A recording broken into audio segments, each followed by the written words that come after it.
Imagine loving two of the greatest musical minds of the 19th century. One is your husband, brilliant but slowly losing his mind. The other is a young composer who understands you completely, and you cannot choose. You don't choose for 40 years. This was the life of Clara Schumann, and it is not just a story about love. It's a story about what a person endures when the pressure never truly ends, and what keeps someone standing when everything should have broken them. Clara Wieck was born in 1819. By 11, she was already a prodigy. By 21, she married Robert Schumann, one of the most original composers of the Romantic era. He was a genius, but he was also unstable. He moved between bursts of intense creativity and periods of deep, paralyzing depression, what we would now recognize as bipolar disorder. Some historians believe he also had syphilis, which may have accelerated his decline. Then, in 1853, a young man entered their lives, Johannes Brahms. Robert immediately recognized his brilliance. Clara felt something more. From that moment on, her life was split between two gravitational forces. One she had vowed herself to, and one she could never fully turn away from. What it cost her is what this story is really about.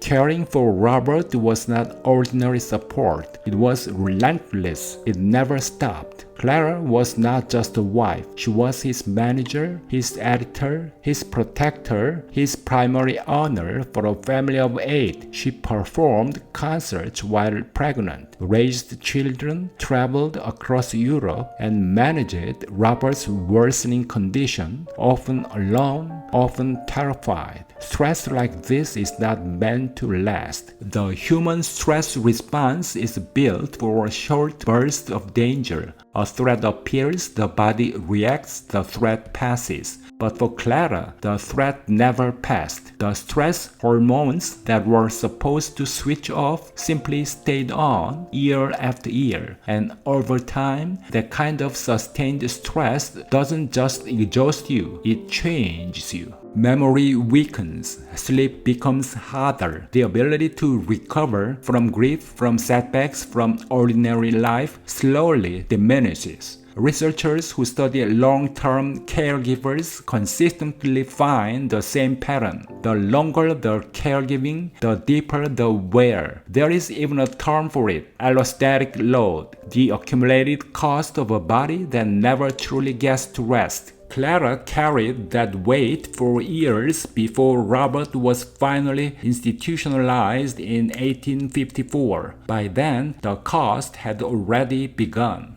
But the external pressure was only half the story. The deeper wound was internal. After Robert was admitted, Clara's connection with Brahms deepened. He was devoted to her, present, stable. Everything Robert was no longer able to be, and yet she never allowed herself to act on it. She remained loyal, not just in action, but in identity. Think about what that actually means. Every day, she was near a man who loved her, healthy, present, devoted. And every day, she held herself back. Not for a season, not for a year, for decade after decade. She lived somewhere between what she had promised and what she felt. Never fully in either place. That kind of unresolved conflict has a weight that goes beyond the emotional. Studies on long-term emotional conflict show that when tension like this never resolves, the body treats it as a continuous source of stress, adding to the same physical burden that caregiving had already placed on her. It wasn't just difficult. For Clara, it was relentless. She never resolved it, she endured it.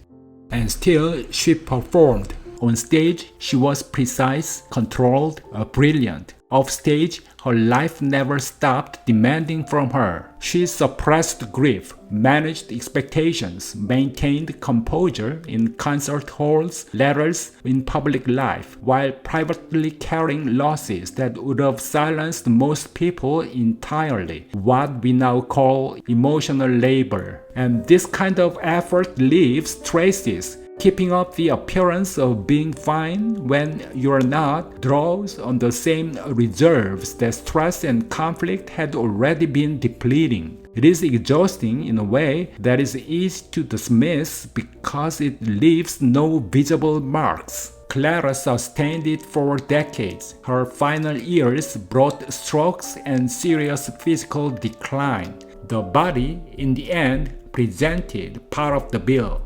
And yet, she did not collapse. She continued to perform at the highest level of European music well into old age. She taught, she composed, she carried Robert's legacy forward with tireless dedication. Everything in her life should have worn her down, but she kept playing. How? The answer may lie in some things researchers call cognitive reserve. Think of it as the brain's savings account built up over years of complex, demanding mental work. When life places heavy demands on the mind, people with deeper reserves tend to hold up longer. They find other ways through. Clara had been making deposits into that account since she was 5 years old. Through music.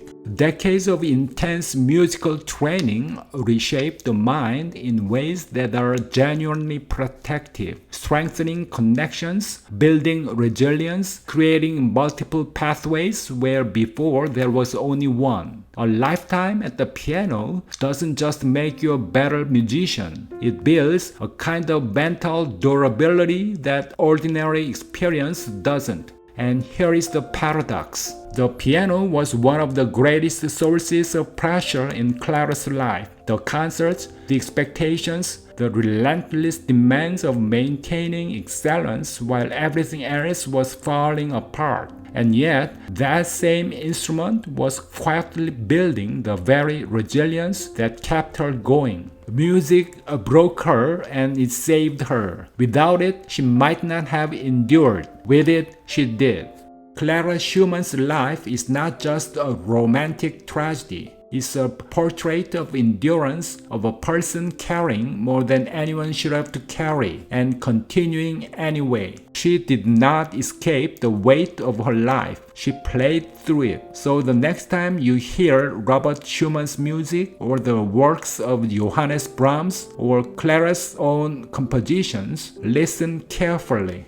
Behind every note is not just genius, but a life under extraordinary pressure, still creating, still holding together, still refusing to fall silent. That may be the most remarkable part. Not that she endured it, but that she never stopped playing. Thanks for watching.